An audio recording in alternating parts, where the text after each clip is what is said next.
Isang mapagpalayang araw sa ating lahat at pagbati dahil sa pagtatapos ng unang termino ngayong taon.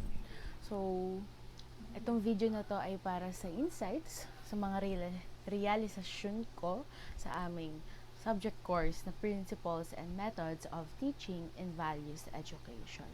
So, una, aaminin ko na naging mabigat itong kurso na to. Hindi ito naging madali.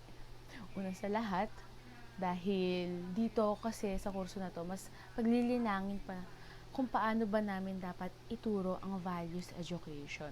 Lalo't na at nung second year kami, ay mayroong bagong curriculum guide na ibinaba at kaakibat nito ay yung batas na RA 11476. At laging ngang nire-remind sa amin ng aming professor, no, na dapat magaling kami magturo o dapat alam namin kung paano tuturo, no?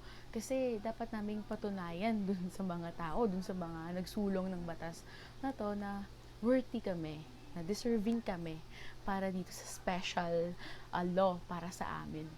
At masasabi ko na isa itong kurso na mas napagpalalim talaga yung mga dapat kong malaman sa kung paano ba maging isang magaling na guro sa edukasyon sa pagpapahalaga.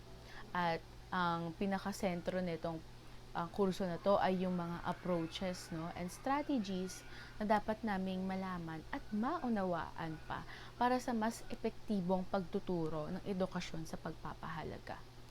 At masasabi ko na naging successful naman dahil isa rin yun sa mga dapat naming malaman bago kami tumungo para sa paggawa ng aming lesson plan.